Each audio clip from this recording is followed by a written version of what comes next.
ಮಿಥುನ ರಾಶಿಯ ಮೇ ತಿಂಗಳ ಭವಿಷ್ಯ.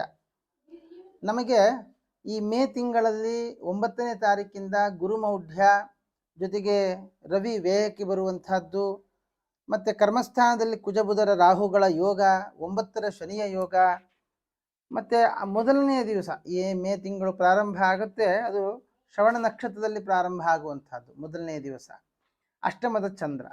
ಹಾಗಾದರೆ ಈ ಗುರುಮೌಢ್ಯ ಜೊತೆಗೆ 9ರ ಶನಿ, ಕರ್ಮದಲ್ಲಿರ್ತಕ್ಕಂತಹ ಪಾಪಗ್ರಹರು, ರಾಹುವಿನ ಯೋಗ, ಇದೆಲ್ಲ ಕೆಲಸಕ್ಕೆ ಮತ್ತೊಂದಕ್ಕೆಲ್ಲ ಯಾವ ತರಹದಲ್ಲಿ ನಮಗೆ ಅನುಕೂಲ ಆಗುತ್ತೆ, ಅಥವಾ ಕೆಲಸದ ವಿಷಯದಲ್ಲಿ ಏನಾದರೂ ನಮಗೆ ತೊಂದರೆ ಏನಾದರೂ ಆಗಲಿದೆಯಾ ಅನ್ನುವಂತಹ ವಿಷಯಗಳನ್ನು ನಾವು ನೋಡ್ತಾ ಬರೋಣ. ಈ ಮಿಥುನ ರಾಶಿಯವರಿಗಾಗುವಾಗ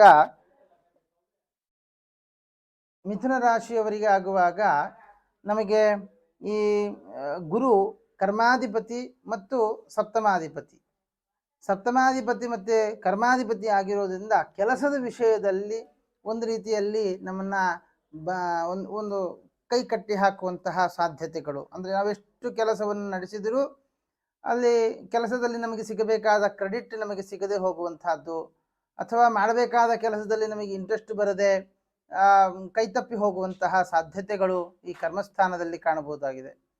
ಜೊತೆಗೆ ಸಪ್ತಮಾಧಿಪತಿ ಆಗಿರತಕ್ಕಂತಹ ಗುರುವು ಕೂಡ ಅವನಿಗೆ ಮೌಢ್ಯ ಇರೋದರಿಂದ ದಂಪತಿಗಳ ಮಧ್ಯದಲ್ಲಿ ವೈಮನಸ್ಯ ಬರುವಂತಹದ್ದು, ಅಥವಾ ಈ ವಿವಾಹ ವಿಷಯದಲ್ಲಿ ನಮಗೆ ಡಿಲೇ ಆಗುವಂತಹದ್ದು ಇತ್ಯಾದಿಗಳು ಕೂಡ ನಾವು ನೋಡಬಹುದು.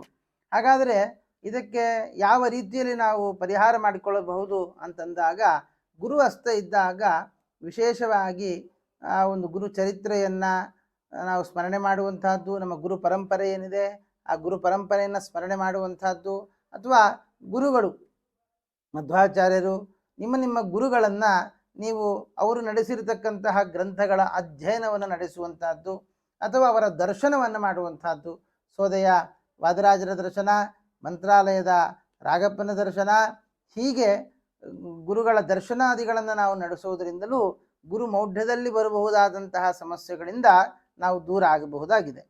ಇನ್ನು ಮಿಥುನ ರಾಶಿಯ ವಿದ್ಯಾರ್ಥಿಗಳು ಯಾರಿದ್ದೀರಿ, ಅಥವಾ ಹೊಸ ಅಧ್ಯಯನ ಬೇರೆ ಬೇರೆ ರೀತಿಯಲ್ಲಿ ಅಧ್ಯಯನ ನಡೆಸಬೇಕು, ವಿದೇಶಕ್ಕೆ ಹೋಗಬೇಕು, ಈ ಥರದ ಆಕಾಂಕ್ಷೆಗಳು ಯಾರಾದರೂ ಇದ್ದೀರಿ, ಈ ಮಾಸ ನಮಗೆ ಹೇಗಿದೆ ಅಂತ ವಿಚಾರ ಮಾಡುವುದಾದರೆ, ಈ ಪಂಚಮಾಧಿಪತಿ ಆಗಿರತಕ್ಕಂತಹ ಶುಕ್ರ ಲಾಭದಲ್ಲಿ ಬರುವುದರಿಂದ, ಕರ್ಮಸ್ಥಾನದಲ್ಲಿ ಪಾಪಗ್ರಹರ ಯೋಗ ಇರೋದರಿಂದ ಕರ್ಮದಲ್ಲಿ ಒಂದು ಸ್ವಲ್ಪ ಏರುಪೇರು ಆಗುತ್ತೆ. ಆದರೆ ಲಾಭದಲ್ಲ ಇರತಕ್ಕಂತಹ ಶುಕ್ರ ಮತ್ತು ಗುರುಗಳ ಯೋಗ ಲಾಭದಲ್ಲಿ ಇರುವುದರಿಂದ ಖಂಡಿತ ವಿದೇಶಯಾನಕ್ಕೆ ಹೋಗುವ ಅವಕಾಶಗಳೆಲ್ಲ ನಮಗೆ ಕಾಣಿಸುತ್ತೆ. ಜೊತೆಗೆ ಲಾಭದಲ್ಲಿರ್ತಕ್ಕಂತಹ ಶುಕ್ರ ಆದ್ದರಿಂದ ಇನ್ನೊಂದಿಷ್ಟು ಅಧ್ಯಯನ, ಅಂದರೆ PhD ಮಾಡಬೇಕು ಅಂತಕ್ಕಂತಹ ಆಕಾಂಕ್ಷೆ ಯಾರಿಗಿದೆ, PhD ನಡೆಸುವಂಥದ್ದು ಅದು ಕೂಡ ಆಗುವ ಸಾಧ್ಯತೆ ಇದೆ.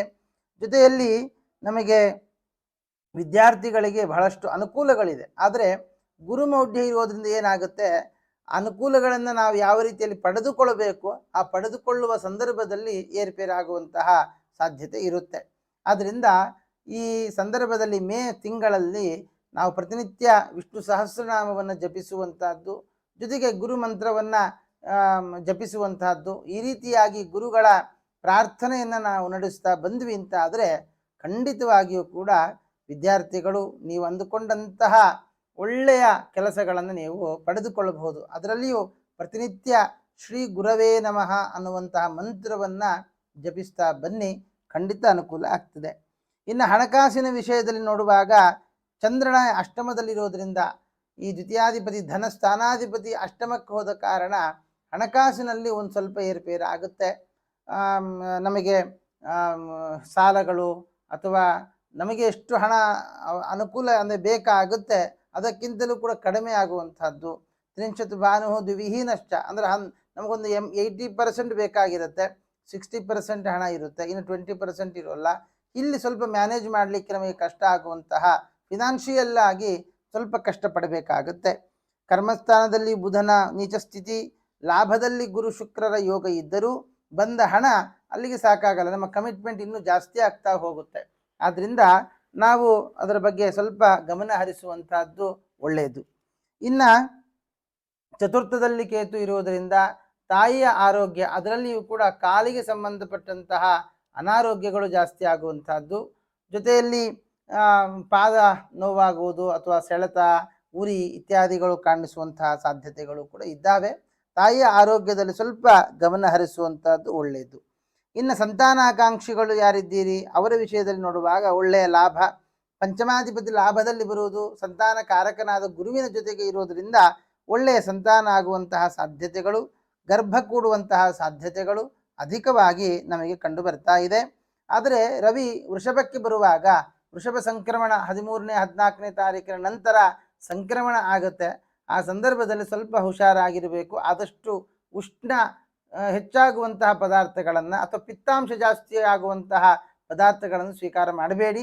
ಪಿತ್ತೋಷ್ಣ ಜ್ವರತಾಪದೇಹ ಪತನ ಅಪಸ್ಮಾರ ಹೃತ್ ಕ್ರೋಡಜ ಅಂತ ಹೇಳುವಂಥ ಹಾಗೆ ಪಿತ್ತಾಂಶ ಜಾಸ್ತಿಯಾಗಿ ನಮಗೆ ಸ್ವಲ್ಪ ತೊಡಕಾಗುವ ಸಾಧ್ಯತೆ ಇದೆ. ಹಾಗಾಗಿ ಸ್ವಲ್ಪ ಪದಾರ್ಥಗಳನ್ನು ತಿನ್ನುವ ಪದಾರ್ಥಗಳಲ್ಲಿ ವ್ಯತ್ಯಾಸ ಮಾಡಿಕೊಳ್ಳಿ. ಇನ್ನು ಆರೋಗ್ಯದ ವಿಷಯದಲ್ಲಿ ನೋಡುವಾಗ ಷಷ್ಠಾಧಿಪತಿಯಾದಂತಹ ಕುಜ ಕರ್ಮಸ್ಥಾನದಲ್ಲಿ ಬಂದಿರುವುದರಿಂದ ಮಾನಸಿಕವಾಗಿರತಕ್ಕಂತಹ ವೇದನೆ ಮತ್ತು ಈ ಬೇಗ ಸುಸ್ತಾಗುವಂತಹದ್ದು, ನಿತ್ರಾಣ ಆಗುವಂತಹ ಸಾಧ್ಯತೆಗಳೆಲ್ಲ ಇದ್ದಾವೆ.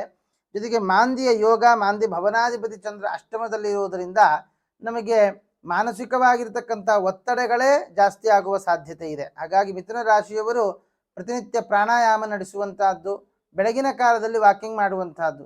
8 ಗಂಟೆಗೆ ಎದ್ವಿ, ಅವಾಗ ವಾಕಿಂಗ್ ಹೋದ್ವಿ, ಅವಾಗ ಉಪಯೋಗ ಇಲ್ಲ. ಬೆಳಗಿನ ಕಾಲದಲ್ಲಿ ಹೋಗುವುದರಿಂದ ಮನಸ್ಸು ಪ್ರಶಾಂತವಾಗಿ ನಮಗೆ ಮಾನಸಿಕವಾದ ಒತ್ತಡಗಳು ಕಡಿಮೆ ಆಗ್ತಾ ಬರುತ್ತೆ. ಆದ್ದರಿಂದ ಬೆಳಗಿನ ಕಾಲದ ವಾಕಿಂಗನ್ನು ಮಾಡಿ, ಆ ಸಂದರ್ಭದಲ್ಲಿ ಪ್ರಾಣಾಯಾಮ ಮಾಡಿ ಖಂಡಿತ ಒಳ್ಳೆಯದಾಗುತ್ತೆ. ಸ್ವಲ್ಪ ನೀರನ್ನು ಅಧಿಕವಾಗಿ ಕುಡಿತಾ ಬರಬೇಕು. ಚಂದ್ರ ಅಷ್ಟಮದಲ್ಲಿರುವುದರಿಂದ ದೇಹಕ್ಕೆ ಎಷ್ಟು ನೀರಿನ ಅವಶ್ಯಕತೆ ಇದೆಯೋ ಅಷ್ಟು ಸೇವನೆ ಮಾಡದೇ ಇರುವಂತಹ ಸಾಧ್ಯತೆ, ಅದರಿಂದಾಗಿಯೂ ಕೂಡ ಅನಾರೋಗ್ಯ ಬರುವ ಸಾಧ್ಯತೆ ಇದೆ. ಹಾಗಾಗಿ ಸ್ವಲ್ಪ ಅದರ ಕಡೆ ಗಮನ ಹರಿಸಿ. ಇನ್ನು ಈ ವಿವಾಹಾರ್ಥಿಗಳಿಗಾಗುವಾಗ ಸಪ್ತಮಾಧಿಪತಿಗೆ ಮೌಢ್ಯ ಬರುವುದರಿಂದ ವಿವಾಹಾರ್ಥಿಗಳಿಗೆ ಇನ್ನೂ ಸ್ವಲ್ಪ ತಡ ಆಗುವಂತಹದ್ದು. ನಾನು ಆಗಲೇ ತಿಳಿಸಿದ್ದೇನೆ, ಗುರು ಅಸ್ತ ಎಲ್ಲ ಇರೋದರಿಂದ ವಿವಾಹ ಇತ್ಯಾದಿಗಳೆಲ್ಲ ಮಾಡದೇ ಇರೋದು ಒಂದು, ಜೊತೆಗೆ ಸೆಟ್ ಆಗೋದೂ ಇಲ್ಲ ಆ ಸಂದರ್ಭ. ಹಾಗಾಗಿ ಆದಷ್ಟು ಸ್ವಲ್ಪ ಅದನ್ನು 1 ತಿಂಗಳು ಮುಂದೂಡುವಂತಹದ್ದು ಒಳ್ಳೆಯದು. ಇನ್ನು ದಂಪತಿಗಳ ಒಂದು ದಾಂಪತ್ಯ ಹೇಗಿರುತ್ತೆ ಅಂತ ವಿಚಾರ ಮಾಡುವುದಾದರೆ, ದ್ವಿತೀಯದಲ್ಲಿ ಮಾಂದಿ, ದ್ವಿತೀಯಾಧಿಪತಿಯ ಚಂದ್ರ ಅಷ್ಟಮದಲ್ಲಿರೋದ್ರಿಂದ ಸ್ವಲ್ಪ ಇರುಸು ಮುರುಸು ಜಾಸ್ತಿ ಆಗುವ ಸಾಧ್ಯತೆ ಇದೆ. ಅಪವಾದಗಳು ಜಾಸ್ತಿ ಮಾಡಿಕೊಳ್ಬೋದು, ಅಥವಾ ಅವ್ರ ಮೇಲೆ ಇವರಿಗೆ ಸಂದೇಹ, ಇವರಿಗೆ ಅವ್ರ ಮೇಲೆ ಸಂದೇಹ, ಈ ಥರದ ಸಂದೇಹಗಳ ಮಧ್ಯದಲ್ಲಿ ಸಂಸಾರ ನಡೆಸುವಂತಹ ಸಾಧ್ಯತೆಯೇ ಹೆಚ್ಚಾಗಿದೆ. ಆದ್ದರಿಂದ ಸಂದೇಹವನ್ನು ಬಿಡಿ, ಒಳ್ಳೆಯ ಸಂಸಾರವನ್ನು ನಡೆಸಿ ಒಳ್ಳೆಯದಾಗುತ್ತೆ. ಇನ್ನು 9ರಲ್ಲಿ ಶನಿಯ ಯೋಗ, ತಂದೆಯ ಬಲದಿಂದಾಗಿ ನಮಗೆ ಇನ್ನೊಂದಿಷ್ಟು ಪ್ರಗತಿ ಕಾಣಿಸುತ್ತೆ. ಇನ್ನು ಕರ್ಮಸ್ಥಾನದಲ್ಲಿ ಕುಜಬುಧರ ಯೋಗ ಇರುವುದರಿಂದ ಯಾರು ಕೆಲಸ ಮಾಡ್ತಾ ಇದ್ದೀರಿ, ಕೆಲಸ ಮಾಡುವಂಥವರಿಗೆ ಕೆಲಸದಲ್ಲಿ ಏರುಪೇರಾಗುವಂತಹ ಸಾಧ್ಯತೆಗಳಿದೆ. ಹೊಸ ಕೆಲಸ ಹುಡುಕಬೇಕು ಅನ್ನುವ ಆಸೆ ಇರುತ್ತೆ, ಆದರೆ ಅದಕ್ಕೆ ಕೈ ಹಾಕಬೇಡಿ. ಈ ಮಾಸ ಅದರಲ್ಲಿ ನಾವು ಅಂದುಕೊಂಡಂತಹ ಒಳ್ಳೆಯ ಕೆಲಸ ಸಿಗದೇ ಹೋಗುತ್ತೆ. ಇನ್ನು ರಾಹುವಿನ ಯೋಗ, ಜೊತೆಗೆ ಹೊಸದಾಗಿ ಕೆಲಸಕ್ಕೆ ಸೇರಿಕೊಳ್ಳಬೇಕು ಅನ್ನುವರಿಗೆ ಒಂದು ದೊಡ್ಡ ಟಾಸ್ಕ್ ಇದು, ಸೇರಿಕೊಳ್ಳೋದೇ ದೊಡ್ಡ ಟಾಸ್ಕ್ ಅನ್ನೋ ಥರದಲ್ಲಿ ಇರಬಹುದು. ಆದರೆ ಗುರುಬಲ ಚೆನ್ನಾಗಿರೋದರಿಂದ ಒಳ್ಳೆಯದ್ದೇ. ಆದರೆ ಗುರು ಬದಲಾವಣೆ ಆಗ್ತಾನೆ, ಗುರು ಬದಲಾವಣೆ ಆದಾಗ ಗುರುಬಲ ಕಡಿಮೆ ಆಗುತ್ತೆ. ಆದ್ದರಿಂದ ಆದಷ್ಟು ಬೇಗ ಕೆಲಸ ಗಿಟ್ಟಿಸಿಕೊಳ್ಳುವಂತಹ ಪ್ರಯತ್ನವನ್ನು ನಡೆಸಿ, ಖಂಡಿತ ಒಳ್ಳೆಯದಾಗುತ್ತೆ. ಇನ್ನು ಈ ಲಾಭದಲ್ಲಿ ರವಿ, ಅದರಿಂದ ಪಿತ್ರಾರ್ಜಿತವಾದ ಆಸ್ತಿ ಏನಾದರೂ ಬರುವುದಿದ್ದರೆ ಅದು ಪಿತ್ರಾರ್ಜಿತ ಆಸ್ತಿ ಬರುವ ಸಾಧ್ಯತೆಗಳಿದ್ದಾವೆ. ಗುರು ಸಪ್ತಮಾಧಿಪತಿ, ಹೆಂಡತಿ ಕಡೆಯಿಂದ ಏನಾದರೂ ಆಸ್ತಿಪಾಸ್ತಿಗಳು ಬರುವಂತಹ ಸಾಧ್ಯತೆ ಇತ್ತು ಅಂತಾದರೆ ಅದಕ್ಕೊಂದು ಪ್ರಯತ್ನವನ್ನು ನಡೆಸಿ ಖಂಡಿತವಾಗಿಯೂ ಕೂಡ ಅದು ಕೂಡ ಬರುವ ಸಾಧ್ಯತೆ ಇದೆ. ಹಾಗಾಗಿ ಒಟ್ಟಾರೆ ನಮಗೆ ಮಿಥುನ ರಾಶಿಯವರಿಗೆ ಅನುಕೂಲಗಳು ಅಧಿಕವಾಗಿದೆ, ಅದರ ಜೊತೆಗೆ ಅನಾನುಕೂಲಗಳು ಕಡಿಮೆ ಅಂಶದಲ್ಲಿದೆ. ಆದರೆ ನಮ್ಮ ಮನಸ್ಥಿತಿ ಹೇಗಿರುತ್ತೆ ಅಂದರೆ ಮನಸ್ಸಿನ ಸ್ಥಿತಿಯೇ ಸರಿ ಇಲ್ಲ. ಆದ್ದರಿಂದ ಕಡಿಮೆಯ ಅನಾನುಕೂಲಗಳು ಕೂಡ ದೊಡ್ಡ ಬೆಟ್ಟದ ಹಾಗೆ ಕಾಣಿಸುತ್ತೆ.